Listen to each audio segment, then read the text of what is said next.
datang untuk beribadah bersama-sama jemaat sidang Gereja Bethel Tabernakel Kasih Karunia Amurawan Darat IKN. Tuhan memberkati pagi hari ini pelayanan kami semua yang mengambil bagian di dalam tugas pelayanan ini. Leader sebagai pemimpin pujian, singer sebagai backing vokal, pemain musik sebagai musisi Tuhan pakai para aser, para penerima tamu dan pelayan-pelayan semua, dan bahkan sidang jemaat yang ada Tuhan pakai. Dengan pujian dan penyembahan kami naikkan kepada Tuhan. Kiranya masuk ke hadirat-Mu yang kudus memenuhi dalam hidup kami, membanjiri tempat ini dan menguasai tempat ini, sehingga ada kuasa pujian dan penyembahan, ada kuasa firman Tuhan yang ada di tempat ini. Dengan demikian kami semua yang lelah dikuatkan, yang sakit disembuhkan, yang lumpuh berjalan, buta melihat, yang tuli mendengar oleh karena kebenaran. Dan demikian kami percaya, kami yakin semua kuasa, keajaiban dan berkat-berkat mujizat terjadi di tempat ini. Kami buka ibadah dalam nama Bapa, Putra dan Roh Kudus, demi nama Kristus Yesus Tuhan Allah kami. Kami buka ibadah ini. Haleluya, amin.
kasih Bapa, terima kasih Tuhan Yesus, terima kasih Roh Kudus.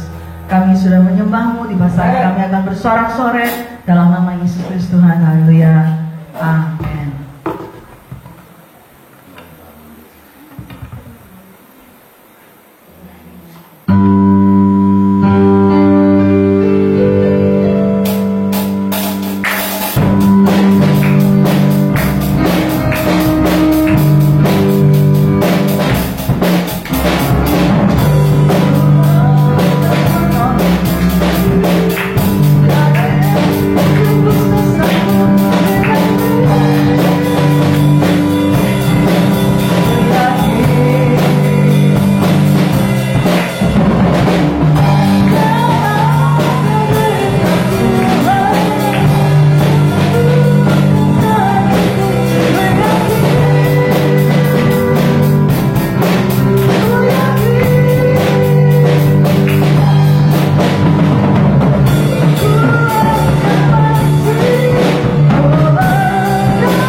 Terima kasih Bapa, terima kasih Tuhan. Pada siang hari ini kembali kami datang dengan pujian dan penyembahan, kami telah naik ke hadirat Tuhan. Dan pertengahan ini kami telah mempersiapkan firman-Mu dan kebenaran-Mu. Biarlah anugerah kebenaran firman ini nyasar masuk ke seluruh bagian-bagian tubuh, jiwa, dan roh kami, sehingga kami merasa diberkati dengan penuh kedamaian, kesejahteraan, dengan penuh sukacita oleh karena firman-Mu, sehingga apa yang menjadi kebutuhan kami semua dengan firman-Mu ini terpenuhi dan dilengkapi. Oleh sebab itu Tuhan, kami sambut kebenaran-Mu penuh di dalam nama Yesus Kristus Tuhan. Haleluya. Amin. Salam. Salam. Salam damai sejahtera di dalam nama Yesus Kristus Tuhan Allah kita. Haleluya. Haleluya. Baik, saudara, Bapak Ibu yang saya kasih di dalam Yesus Kristus, kembali kita menyimak firman Tuhan dan kebenarannya. Mari kita tangkap firman ini dengan segenap hati, dengan segenap jiwa, dengan segenap kekuatan pikiran dan seluruh tubuh, jiwa, dan raga kita, agar semua firman ini mengambil tempat dan bagian yang penting di dalam hidup kita, saudara. Kami akan mengambil bagian judul yang tidak asing lagi, yang sangat relevansif, sangat prinsip, fundamental, dan esensial. Amin. Apa judulnya? Saya akan bertanya kepada saudara, siapakah Yesus menurut pendapat saudara? Siapa? Allah. Ada yang menjawab juga manusia 100%. Ada juga yang menjawab dia nabi. Amin. Ya, ada juga yang menjawab Mesias. Itu adalah Yesus Kristus. Namun lebih detail lagi kita akan melihat di dalam kebenaran, yaitu lewat ayat demi ayat. Yang pertama, Yesus itu adalah Allah yang benar.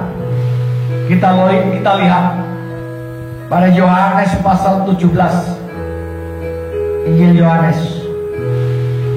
Yohanes pasal 17 ayat 3 mengatakan, inilah hidup yang kekal itu, yaitu bahwa mereka mengenal Engkau satu-satunya Allah yang benar, dan yang mengenal Yesus Kristus yang telah Engkau utus. Jadi Yesus Kristus itu adalah Allah yang benar. Jadi kalau ada Allah yang benar, berarti ada Allah yang tidak benar. Ya. Yang kita bahas Allah yang benar aja ya. Nggak perlu kita membahas Allah yang tidak benar. Di sini dikatakan, aku, ayat yang keempat, telah memuliakan Engkau di bumi dengan jalan menyelesaikan pekerjaan yang Engkau berikan kepadaku untuk melakukannya.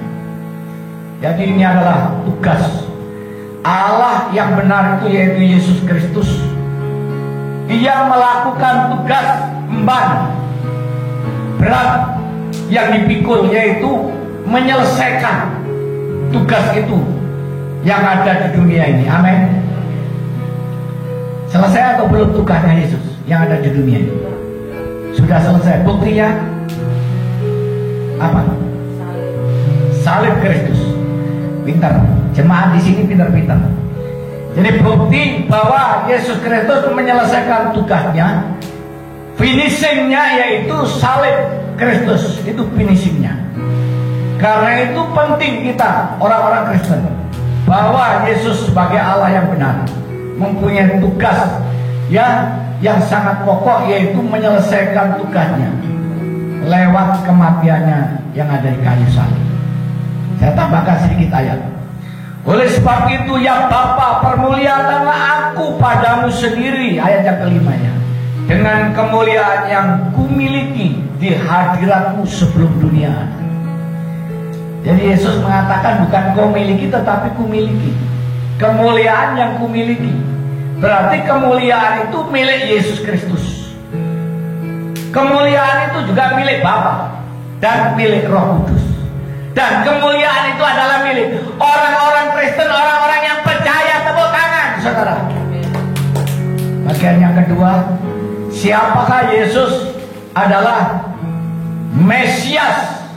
Matius 16. Kita lihat.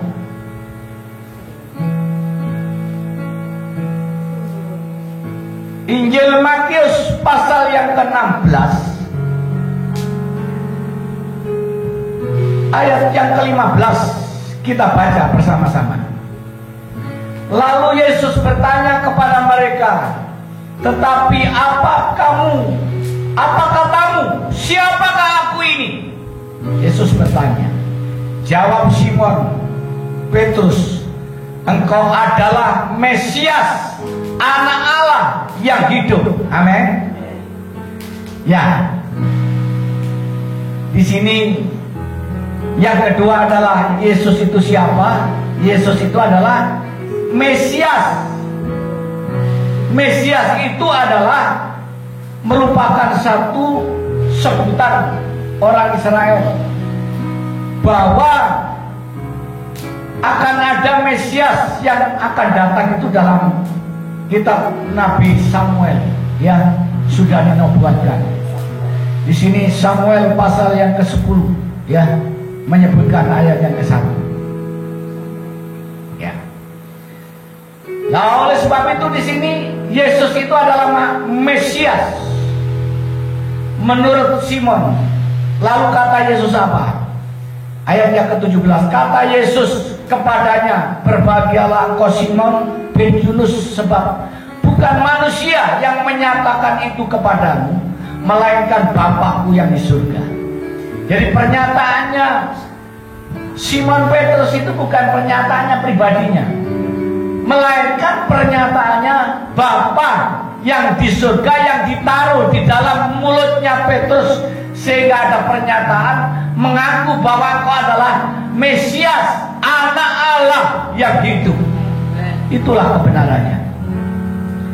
Lalu saudara-saudara yang kekasih, di sini kalau kita lihat ya kita lihat di Samuel ya. Samuel 10 ayat 1 dia mengatakan demikian. Itu adalah nubuatannya. 1 Samuel ayat yang ke-10 ayat 1 mengatakan, lalu Samuel mengambil buli-buli berisi minyak, dituangkannya lah ke atas kepala Saul, diciumnya dia sambil berkata, bukankah Tuhan telah mengurapi engkau menjadi raja atas umatnya Israel? Engkau akan memegang tampuk pemerintahan atas umat Israel.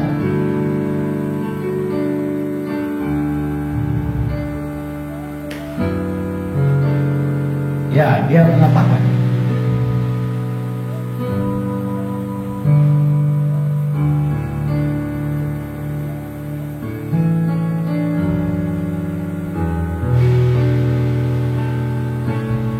apabila engkau pada hari ini pergi meninggalkan aku, maka engkau akan bertemu dengan 2 orang laki-laki di dekat kubur Rahel di daerah Benyamin di Selsa. Mereka akan berkata kepadamu, keledai-keledai yang engkau cari itu telah diketemukan, dan ayahmu tidak memikirkan keledai-keledai itu lagi, tetapi ia khawatir mengenai kamu. Nah, saya nggak membahas ini. Saya akan buka Mazmur di sini ya. Mazmur pasal 2. Lama nggak buka perjanjian lama, jadi agak repot. Mazmur pasal 2 ayat 2 di sini sampai 26. Raja-raja dunia bersiap-siap dan para pembesar bermufakat bersama-sama melawan Tuhan dan yang diurapinya. Ini jadi nubuatan dalam kitab Mazmur oleh Daud atau Nabi Daud berkata, raja-raja di dunia bersiap-siap dan para pembesar bermufakat bersama-sama melawan Tuhan dan yang diurapinya. Ini jelas. Jadi pada saat Yesus menjelang kematiannya di sini, ya banyak musuh-musuh, ya termasuk ahli Taurat dan raja Romawi pada saat ini ingin mengeksekusi Yesus Kristus. Ya. Setelah itu dia menyatakan ketika Yesus berakhir mati di kayu salib, Elohi, Elohi, Eli, Eli, ya maksud saya, Eli, Eli, lama sabatani, atau Eloi, Eloi, lama sabatani. Lalu bagaimana para tentara dan pasukan Israel menyatakan dia benar-benar Tuhan, dia benar-benar Raja yang diurapi. Dia katakan seperti itu. Baik, inilah yang dimaksud, yaitu nubuatan Yesus Kristus sebagai Mesias. Ini orang Israel menyebut bahwa Yesus Kristus atau Mesias ini adalah sebenarnya yaitu tokoh yang ada di dunia itu sebagai pemimpin atau sebagai raja yang sanggup memimpin, yaitu umat Israel, membawa ke dalam kemenangan dan kemenangannya. Ini yang dimaksud. Tetapi lain lagi halnya, di dalam Alkitab yang dimaksud adalah Tuhan, yaitu Yesus Kristus yang disebut Mesias, karena ia akan membawa kedamaian. Kedamaian bukan hanya di dunia ini, melainkan membawa kedamaian yang ada di surga. Itulah kebenarannya. Bagian yang ketiga di sini, Yesus Kristus adalah Nabi. Mari kita lihat Yohanes 7.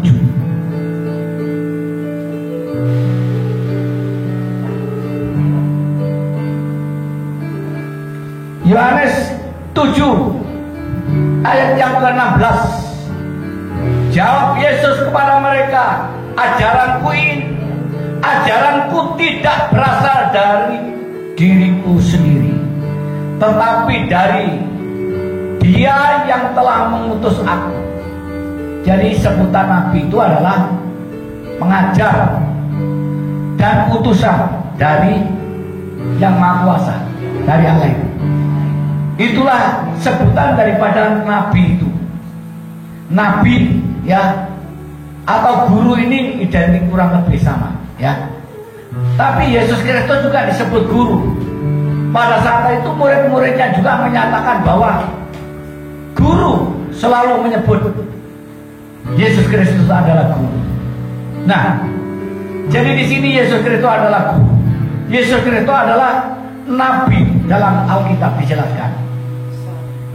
Barang siapa mau melakukan kehendaknya, ia akan, ayat yang ke-17, tahu entah ajaranku ini berasal dari Allah, entah aku berkata-kata dari diriku sendiri.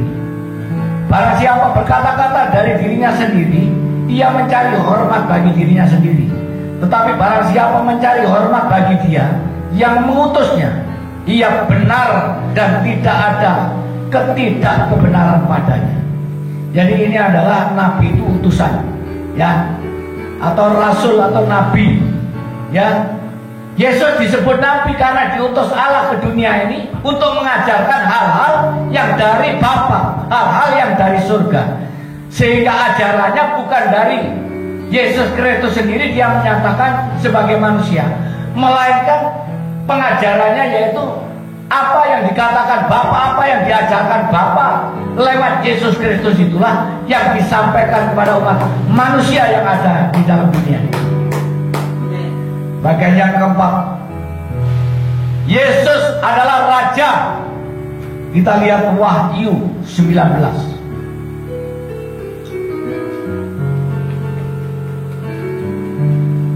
Wahyu 19. Buka Wahyu 19.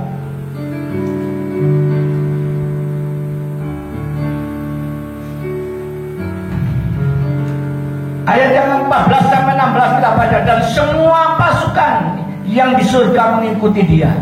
Mereka menunggang kuda putih dan memakai lenan halus yang putih bersih. Dan dari mulutnya keluar sebilah pedang tajam yang akan memukul segala bangsa. Dan ia akan menggembalakan mereka dengan ganda besi. Dan ia akan memeras anggur dan kilangan anggur, yaitu kegeraman murka Allah yang Maha Kuasa. Dan pada jubahnya dan pahanya tertulis suatu nama, yaitu Raja segala raja dan Tuhan di atas segala Tuhan. Amin. Jadi kitab Wahyu menyatakan bahwa Yesus adalah Raja di atas segala raja dan Tuhan di atas segala Tuhan. Itulah kebenarannya. Ya. Yang terakhir di sini dikatakan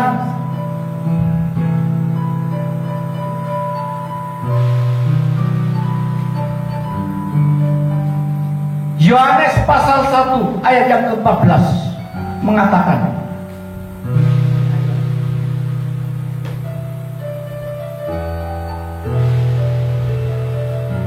Firman itu telah menjadi manusia dan diam di antara kita, dan kita telah melihat kemuliaannya, yaitu kemuliaan yang diberikan kepadanya sebagai anak tunggal Bapa, penuh kasih karunia dan kebenaran. Amin. Apa artinya? Yesus itu sebagai manusia. Jadi Yesus adalah manusia 100% dan sebagai Allah 100%. Saya ulangi sekali lagi ya, Pak.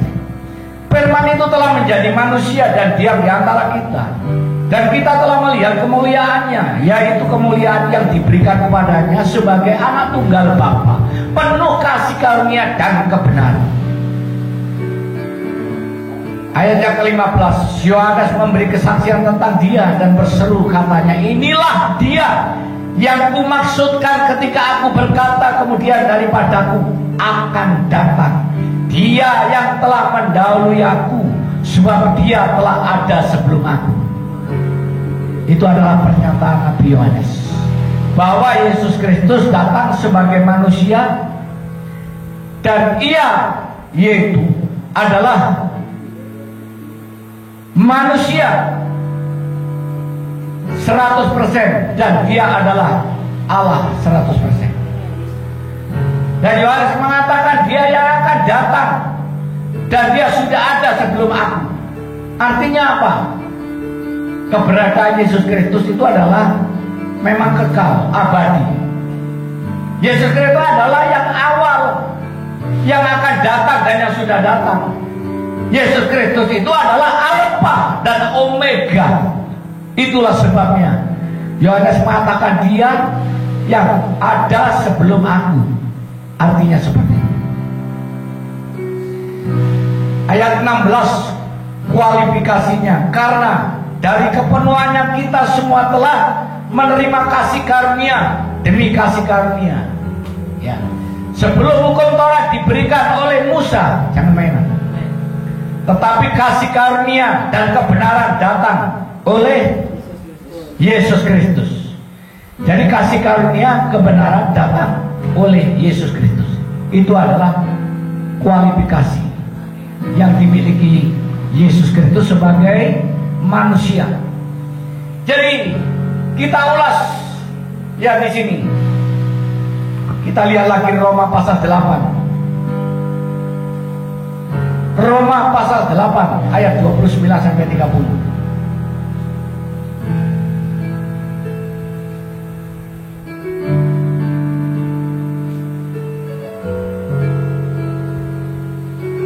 Sebab semua orang yang dipilihnya dari semula, mereka juga ditentukannya dari semula untuk menjadi serupa dengan gambaran anaknya, supaya ia anaknya itu menjadi sulung di antara banyak saudara. Jadi Yesus ini ada anak sulung, anak yang pertama dari Ibu Maria. Jadi ini adalah kegenapan dari firman Tuhan dan pernyataan firman Tuhan yang mengatakan. Dan mereka yang ditentukannya dari semula, mereka itu juga dipanggilnya, dan mereka yang dipanggilnya, mereka itu juga dibenarkannya, dan mereka yang dibenarkannya, mereka itu juga dimuliakannya. Ini adalah kualifikasi Yesus Kristus sebagai manusia. Ia membenarkan kita, semua orang-orang Kristen, orang-orang yang percaya, yang telah dipanggil, dipilih, ditentukannya, dibenarkannya, dan diselamatkannya otomatis. Jadi karena kebenaran itulah kita beroleh selamat. Coba dibuang. Dan kebenaran itu kita beroleh selamat. Ya. Jadi tanpa kebenaran kita tidak selamat. Tetapi karena kebenaran kita beroleh selamat. Amin. Katakan amin. Amin. Ya. Jadi tidak ada surga tanpa kebenaran. Tidak ada surga tanpa keselamatan dan kebenaran. Tidak ada surga tanpa kekudusan. Jadi karena ada surga maka ada kekudusan dan ada kebenaran. Karena ada surga maka kita beroleh keselamatan yang kekal. Itulah firman. Ya, perhatikan baik-baik karena ini adalah esensi.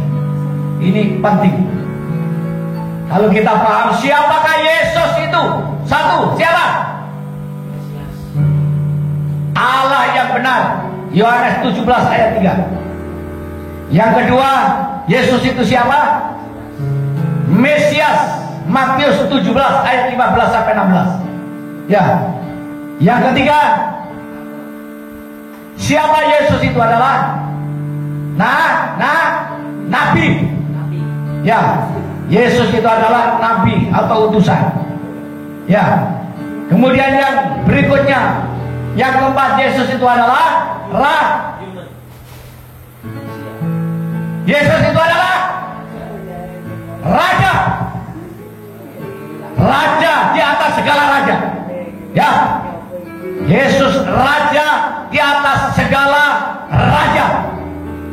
Paham?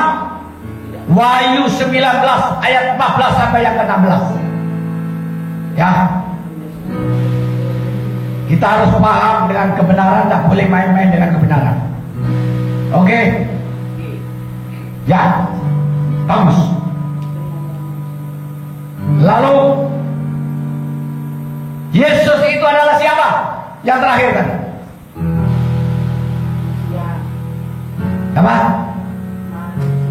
Yesus itu adalah manusia 100% yang diutus oleh Bapa sebagai nabi, diutus Bapa sebagai raja, diutus Bapa sebagai Mesias, anak Allah yang hidup, pemimpin dunia dan akhirat, pemimpin di bumi dan pemimpin di surga, yaitu Yesus Kristus Tuhan Allah kita, Raja di atas segala raja. Amin.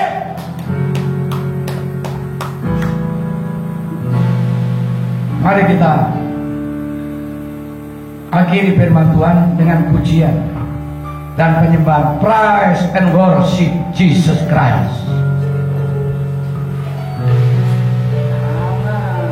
Buka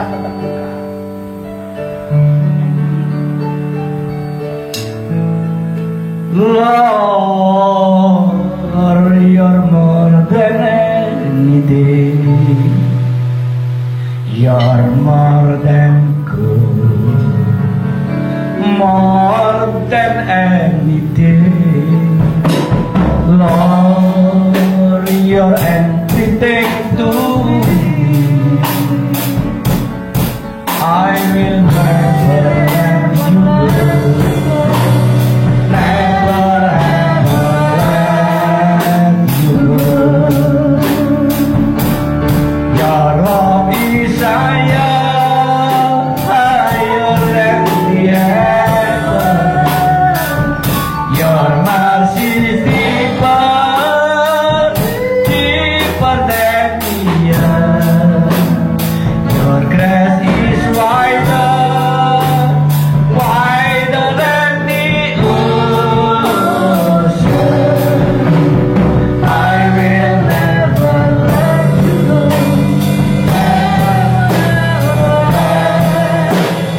go. Lord, you're more than anything. You're more than good, more than anything. Lord, you're everything to me. I will never let you go. Never ever let you go. Your love is higher, higher than the heaven. Your mercy deeper, deeper than the earth. Your grace is wider, wider than the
Terima kasih Tuhan, berkasih malam doa kami, Bapak Ibu yang setia pada pagi hari ini kami sedang memuji menyembah-Mu, dan kami juga sudah mendengarkan firman-Mu. Berkati firman-Mu Tuhan, berkati kami semua, berkati yang bisa menyampaikan firman-Mu pada pagi hari ini. Saat ini kami berdoa bagi bangsa ini, kami serahkan ke tangan kuasa-Mu, memberkati pemerintahan bangsa ini, baik dari tingkat pusat sampai di daerah-daerah, juga menjadi bagian setiap pemimpin bangsa kami. Memberkati juga orang-orang yang sakit, baik mereka yang ada di rumah atau yang di rumah sakit Tuhan. Sekalipun dokter mengatakan tidak mungkin disembuhkan, biarlah mereka percaya oleh bilur Yesus Kristus Tuhan, sejak sakit apapun sudah disembuhkan, dipulihkan sempurna di dalam kekuatan kuasa-Mu.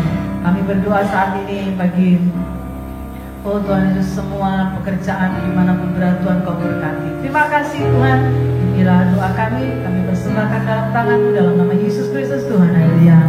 Amin. Kita dengarkan pengumuman untuk minggu depan, ibadah raya di hari Minggu seperti biasa, terus disertai dengan sekolah Minggu, hari ibadah keluarga hari Rabu, hari Jumat doa malam, hari Sabtu ibadah pemuda disertai dengan latihan musik pujian. Kita akan akhiri ibadah kita pada siang hari ini.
sucimu.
Bangkit berdiri dan mengangkat kedua tangan. Sambutlah dia, sambutlah Raja, sambutlah Tuhan, sambutlah Allah, sambutlah Nabi, sambutlah manusia sebagai Tuhan dan Juru Selamat. Ia adalah Raja di atas segala Raja, Tuhan di atas segala Tuhan. Allah yang sempurna, Allah yang benar, Allah yang penuh dengan kekudusan, memberkati, menjamu dan memberikan hidup kekal selama-lamanya. Bagi kita semua yang percaya, diberkati, katakan